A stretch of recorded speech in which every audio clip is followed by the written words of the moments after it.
Hello friends, welcome to Notes Hunting.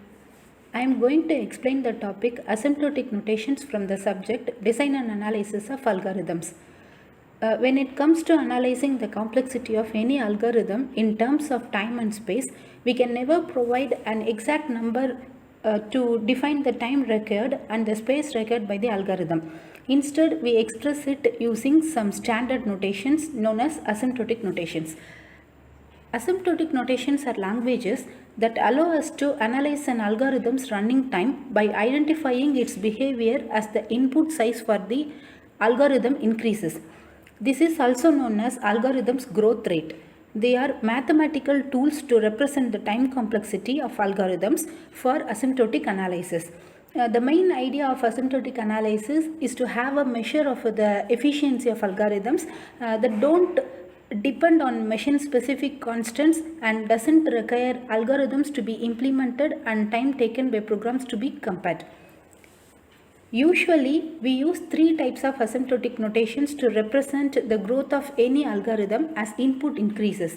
They are big O notation, omega notation, and theta notation. I am going to explain them in detail in the following slides. Let me start with big O notation. This type of notation is commonly denoted by capital O. This method is used to represent the upper bound of the algorithm's running time. It gives the longest amount of time taken by the algorithm to complete. This notation is particularly for the worst case or ceiling of growth for a given function. Consider the given graph in this slide. Say f of n is your algorithm's running time and g of n is an arbitrary time complexity you are trying to relate to your algorithm. F of n is big O of g of n. If for some real constants c and n naught where c must be greater than 0, then f of n is less than or equal to c into g of n for every input size n where n is greater than n naught. Consider the following example. Here the functions f of n is given as 2n plus 2 and g of n is given as n square. Let us check whether the definition of big O has been met or not. Substitute the n value by starting from 1. When n is equal to 1, then f of 1 is 4 and g of 1 is 1. Here f of 1 is greater than g of 1. When n is equal to 2, f of 2 is 6 and g of 2 is 4. Here f of 2 is greater than g of 2. When n is equal to 3, f of 3 is 8 and g of 3 is 9. Here f of 3 is less than g of 3. When n is equal to 3, the definition of big O has been met. Therefore, f of n is big O of g of n. Consider the second example. Here f of n is 3n square and g of n is n. When n is equal to 1, f of 1 is equal to 3 and g of 1 is equal to 1. So, f of 1 is greater than g of 1. When n is equal to 2, f of 2 is equal to 12 and g of 2 is equal to 2. So, f of 2 is greater than g of 2. If we continue by substituting the n values in this value, we are never going to get the condition as f of n is less than g of n. Hence, for these functions, f of n is not big O of g of n. The second type of notation is omega notation. It is commonly denoted by the symbol omega. This method is used to represent the lower bound of the algorithm's running time. It gives the shortest amount of time taken by the algorithm to complete. This type of notation is used for best cases or floor growth rate for a given function. Now consider the graph here. As we have already seen, f of n is algorithm's running time and g of n is an arbitrary time complexity to be related to the algorithm. So, f of n is big omega of g of n if for some real constants c and n naught where c must be greater than 0, then f of n is greater than or equal to c, the constant into g of n for every input size n where n is greater than n naught.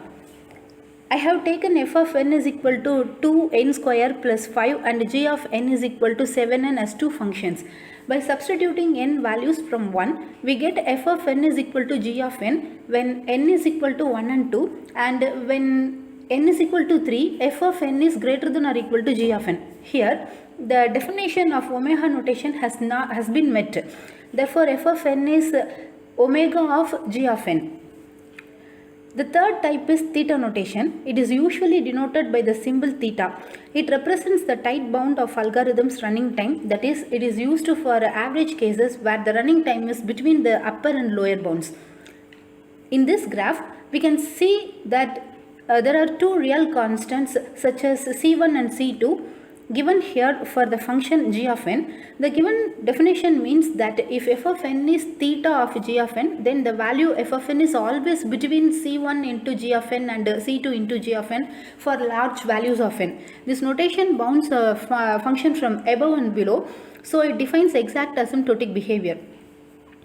When using the big O notation, the time complexity will never exceed n by defining the upper bound, hence saying that it can be less than or equal to n, which is the correct representation. This is the reason why most of the time big O notation is being used to represent the time complexity of any algorithm, because it makes more sense. As it is clear that big O notation is used for most cases, we are going to concentrate on how to get big O notations for with some examples. Very firstly, to get big O of 1, we need to analyze the given statements. Here in the function swap, there is only one executable statement, that is return b comma c. So the time complexity is big O of 1. Also in example 2, even though the executable statement is inside the for loop structure, it produces big O of n as time complexity because it runs only once. From these examples, we can say that the time complexity of a function or a set of these statements is considered as big O of 1 if it doesn't contain any loop recursion and call to any other non-constant time functions, as well as it can contain a loop or recursion that runs a constant number of times, that is a single time only. Next, the time complexity will be big O of n if the loop variables are incremented or decremented by a constant amount. In this example here, the I value gets incremented by 1 and the executable printf statement will run for n times. So the time complexity is big O of n. Now, in this example, the executable printf statement is placed inside the innermost loop. Its time complexity is big O of n square, because for the nested loops, the time complexity is equal to the number of times the innermost statement is executed. Now consider the given statements. The executable printf statement is placed inside the while loop, where the loop variable I gets multiplied by a constant number 2. So, its time complexity will be big O of log n. That is, whenever the loop variable is divided or multiplied by a constant number of value, then its time complexity will be big O of log n. Next, we move to the properties of asymptotic notations.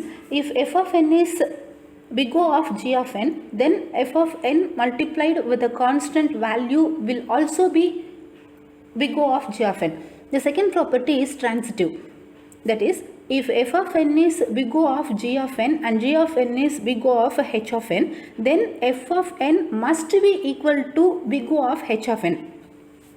The third property is reflexive. That is, if f of n is given a value, then f of n is big O of f of n, since maximum value of f of n will be f of n itself. The above three properties satisfy for all big O, omega and theta notations. The fourth property is symmetric. It is given that if f of n is theta of g of n, then g of n is equal to theta of f of n. This property is valid only for theta notation. The fifth property is transpose symmetric. Here, if f of n is big O of g of n, then g of n is equal to omega of f of n. This property is valid only for big O and omega notations. Now I am going to explain some more properties of big O notations. Firstly, if there are two functions f1 of n and f2 of n such that f1 of n is equal to big O of g1 of n and f2 of n is equal to big O of g2 of n, then f1 of n plus f2 of n is equal to maximum of big O of g of n and big O of g2 of n. That is, the maximum value among the functions g1 of n and g2 of n must be taken. Secondly, if the two functions are multiplied, that is f1 of n into f2 of n, then it is equal to big O of g1 of n into g2 of n. Here the two values of g1 of n and g2 of n are multiplied and big O must be taken. Finally, the highest power term in a polynomial dominates other terms in big O notation. In this example, the highest power value is 3. Hence, the time complexity of f of n is big O of n cube. These are some of the important properties of asymptotic notations. To conclude this chapter, I am going to sum up that the asymptotic notations give simple characteristics of an algorithm's efficiency, and they allow us to compare the performances of various algorithms. This performance analysis helps us to select the best algorithm from multiple algorithms to solve a problem. When there are multiple alternative algorithms to solve a problem, we can analyze them and pick the one which is the best suitable for our requirements. Thank you for watching this video. If you feel that this lecture is useful, then like us and subscribe our channel, and also don't forget to click the bell icon to get notifications for further uploads. If you need lectures in the subjects of environmental science and engineering, engineering chemistry and computer science and engineering, please ask us in the comment section. We will try to upload them soon. Thank you. Bye.